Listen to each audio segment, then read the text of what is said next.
Olá, vida seguidores. Meu nome é Fabiana Portela, sou psicanalista aqui do Vida e Terapia e parceria com JP Mental Health.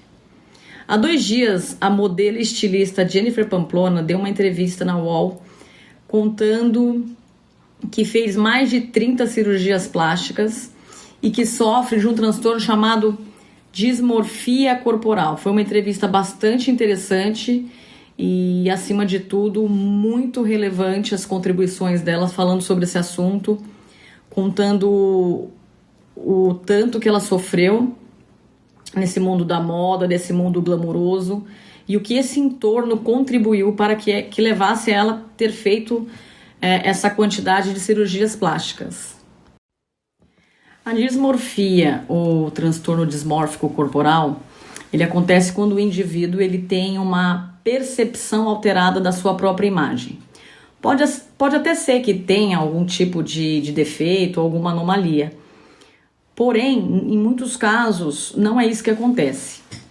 É a internalização daquele corpo para o indivíduo, como é que ele simbolizou psiquicamente aquele corpo.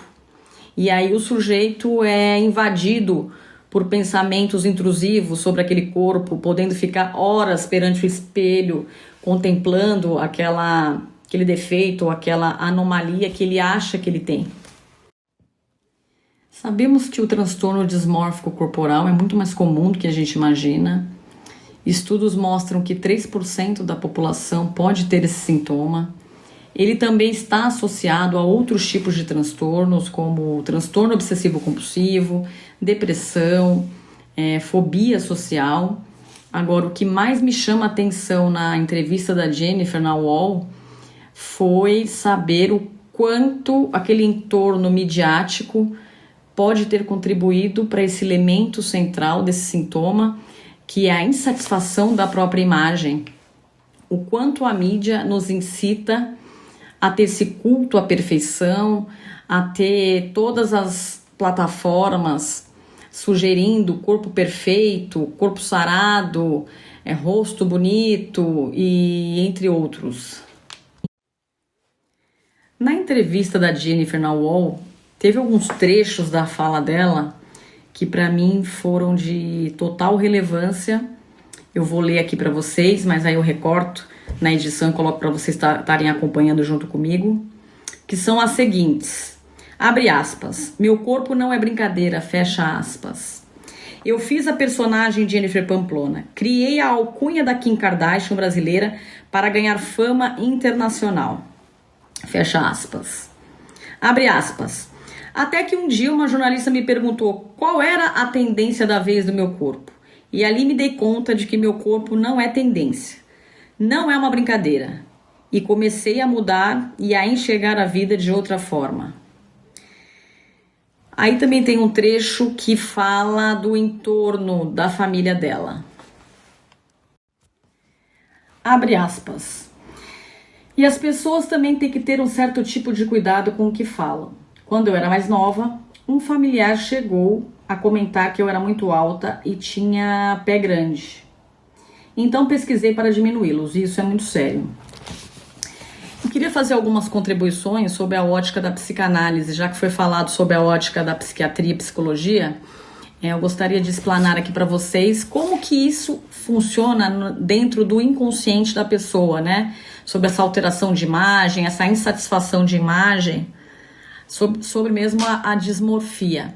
Jacques Lacan, ele nos traz um conceito de constituição do indivíduo que seria o real, simbólico e o imaginário. E o que seria isso? Traçando aqui um paralelo da entrevista da Jennifer na UOL com esse enodamento do real, simbólico e imaginário, né, para mostrar todo esse funcionamento inconsciente, onde o indivíduo tem essa alteração de imagem, eu queria falar aqui para vocês sobre o real primeiro, né? O real é tudo aquilo que eu não simbolizo, é aquilo que me causa a sensação de incompletude, de insatisfação, essa angústia da Jennifer de não ter essa percepção real da imagem dela, que fazia com que ela fosse procurar as cirurgias plásticas, né? Como se ela saísse dessa condição de sujeito desejante para ser objeto de desejo do outro, como se fosse uma massa de modelar, né? Eu sendo objeto de desejo do outro, o outro me dita como eu devo ser. E é essa angústia do que me falta, do que eu acho que eu estou incompleta, insuficiente, é que me torna essa massa de modelar, dessa falta de simbolização e essa percepção errônea do meu corpo. Esse real que eu falo não tem a ver com a realidade propriamente dita. É esse enodamento de real simbólico e imaginário que vai fazer com que eu simbolize, mesmo que de uma forma deturpada, algo. E Lacan também vai nos falar do gozo. O gozo, ele é extrusivo. O gozo, ele está no olhar do outro. O olhar do outro que me dita o que eu deva ou não fazer, como eu devo me comportar. É o sociocultural, é a nossa cultura.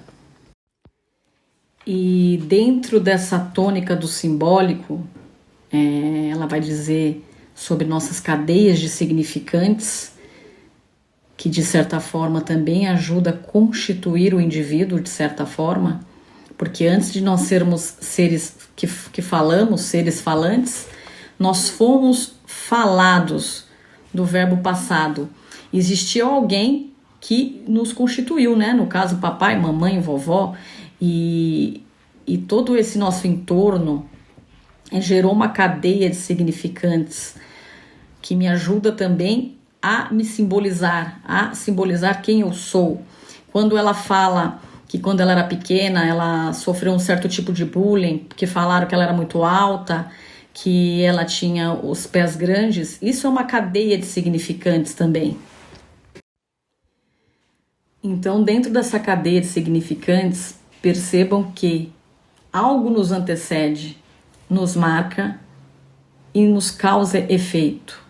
Percebam que toda essa cadeia de significantes também pode contribuir para a pessoa em relação à imagem dela. E por fim, Lacan vai falar do imaginário. O imaginário tem a ver também com as imagens, não tem a ver com imaginação, mas tem a ver com imagens. A imagem que me captura para dentro dela. Quando ela fala que ela queria ser a Kardashian brasileira, a Suzy humana, eu queria ter curvas de mulher brasileira. Ela foi capturada pelas imagens. As imagens também ajudam nesse enodamento de real, simbólico e imaginário. E qual que é o papel do analista no consultório quando vem essa demanda na clínica? Então, quando chega até nós um analisante com esses sintomas, nós, enquanto psicanalistas, ajudamos a desconstruir, né, essas imagens, essas cadeias de significantes e simbolizações deturpadas. E é isso, gente. Se vocês gostaram do conteúdo, compartilhem com quem vocês acham que esteja precisando dessa informação. Saúde mental sempre. E visitem nosso site www.vidaeterapia.com.br.